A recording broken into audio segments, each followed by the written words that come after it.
Tisséo en grève, Toulouse devra se passer de bus jusqu'à demain. Les défenseurs des langues régionales étaient dans la rue samedi. Petit tour de ville de Bâle, nouvelle destination EasyJet au départ de Toulouse. Dès 4 h ce matin, les dépôts de bus de Tisséo étaient bloqués par des grévistes. L'intersyndicale, après 2 mois de négociations, n'accepte pas les propositions salariales de la direction. On a eu une proposition de 1,6 au mois de novembre, donc en fin d'année 2012, et on a la perte d'un acquis social, c'est la suppression de la clause de sauvegarde qui nous faisait suivre les salaires et les primes sur l'inflation. C'est une sécurité, quelle que soit l'inflation, nos salaires et nos primes étaient indexés, et là c'est catastrophique. La direction de Tisséo en appelle à un effort collectif et social. Il faut voir que le réseau de transport est financé à 30% par le prix des billets, donc qui est déjà un effort demandé aux usagers. Le reste, c'est la collectivité qui apporte le complément. Donc l'effort qui est demandé en 2012 a été partagé pour à la fois faire des embauches supplémentaires, des investissements importants et une part en augmentation salariale. 2% garantis en 2012, c'est déjà ça. Et je pense que chacun doit y réfléchir. Si chacun aujourd'hui campe sur ses positions, demain encore, les habitants de Toulouse et de sa périphérie n'auront pas de bus. Les contrôleurs aériens sont en grève à l'appel de 3 syndicats. Ils réagissent à la menace de fermeture de la moitié des services de contrôle d'approche. À Toulouse, 1/3 des vols a été annulé. Le mouvement se poursuit demain. Dépaysement garanti au parc des expositions qui accueille l'Empire Inca à l'occasion de la foire internationale. Les Andes, Cusco, le Machu Picchu, de quoi nourrir des désirs d'évasion, d'aventure et s'émerveiller devant la richesse des civilisations précolombiennes. Un pays magnifique, hein. Il faut y avoir été. Et ce qui est bluffant sont les tombes. On n'imaginait pas que ça puisse se passer comme ça. Le Pérou pour moi c'est un voyage, la découverte et surtout Tintin en fait.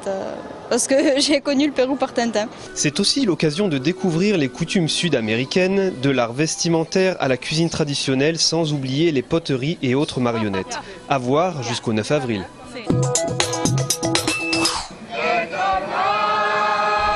De l'occitan à l'alsacien en passant par le breton, entre 20 000 et 30 000 personnes ont manifesté à Toulouse samedi pour défendre toutes les langues régionales de France. Les nombreuses associations revendiquent un statut garanti par la loi. La première revendication aujourd'hui, unitaire, c'est une loi et un cadre pour notre langue occitane dans tous les endroits où elle se parle.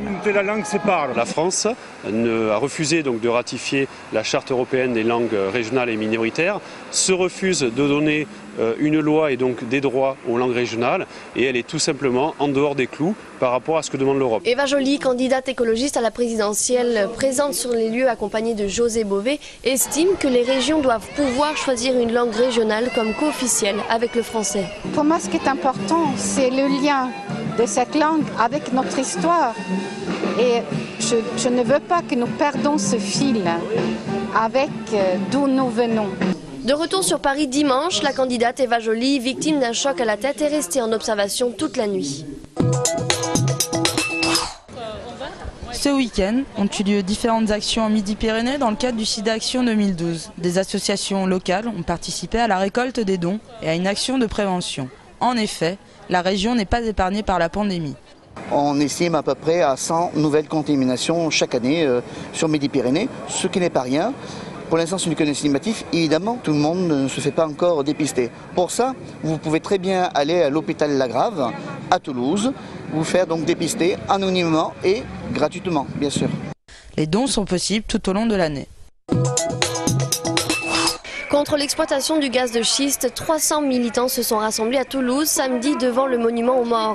Objectif, alerter des dangers et dénoncer ces dizaines de permis d'exploration de sous-sol actuellement à l'étude, et notamment à Beaumont-de-Lomagne en Tarn-et-Garonne et Mirande dans le Gers. Nous voulons nous opposer à ces projets qui sont dévastateurs pour l'environnement et la santé.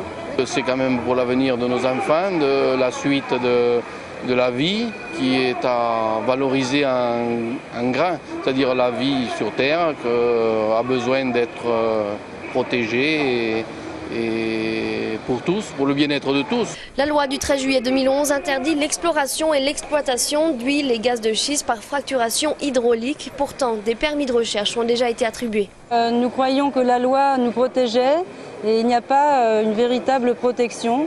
et la population n'est pas informée sur la réalité de ce sujet. Alors il y a 4 départements qui sont concernés sur la moitié de leur territoire.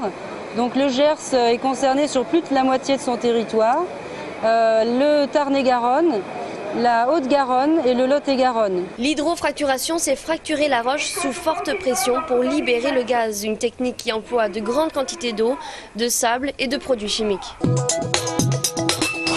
Voir Pikachu et Mario en pleine discussion, croisés de courageux chevaliers ou de dangereux pirates, ou encore des sosies plus ou moins fidèles, tout cela était possible vendredi dans les rues de Toulouse. 20 ans après cette dernière édition, le carnaval a enfin eu lieu dans la bonne humeur et sous les confettis. Ce sont au total 30 à 50 000 personnes qui ont rejoint le cortège de chars et de groupes de musiciens des allées Jean Jaurès à la Prairie des Filtres. Les Toulousains se sont pour beaucoup prêtés au jeu, rivalisant d'originalité et d'humour pour avoir le plus beau costume. À la nuit tombée, l'ambiance s'est réchauffée pour le plus grand plaisir des participants. Il y a beaucoup de monde et ça fait plaisir, ça fait du bien à Toulouse. On est arrivé très tard, mais c'est une très bonne ambiance en tout cas, c'est très sympa. Surtout qu'on pensait que ça n'aurait pas lieu et finalement on l'a eu droit. C'est bien, carnaval est revenu, quel bonheur! Yes. Très heureux, il était temps qu'ils reviennent, il nous a manqué. Very good Toulouse. Très bonne ambiance, on a l'impression que tout Toulouse est sorti. Ça fait du bien de voir la jeunesse dans les rues. La fête a ainsi duré longtemps pour les grands mais aussi pour les plus petits, l'occasion d'oublier les soucis le temps d'une soirée, vivement l'année prochaine. Football face au LOSC, le Toulouse Football Club a raté l'occasion de se rapprocher du trio de tête. La faute à une entame de match fébrile. Les Lillois mènent 2-0 après 30 minutes. Les Violets sauvent l'honneur grâce à cette réalisation d'Aurier en seconde période. Au classement, les hommes d'Alain Casanova sont désormais 5e de la Ligue 1. Rugby face au Stade français, les Rouges et Noirs l'emportent dans la douleur sur le score de 22-18.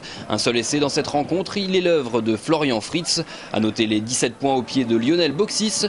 Le Stade toulousain conforte sa place de leader du top 14. De bon augure avant leur quart de finale de H-Cup à Édimbourg dans 5 jours. Le 27 mars, EasyJet a ouvert sa première liaison régulière entre Toulouse et Bâle.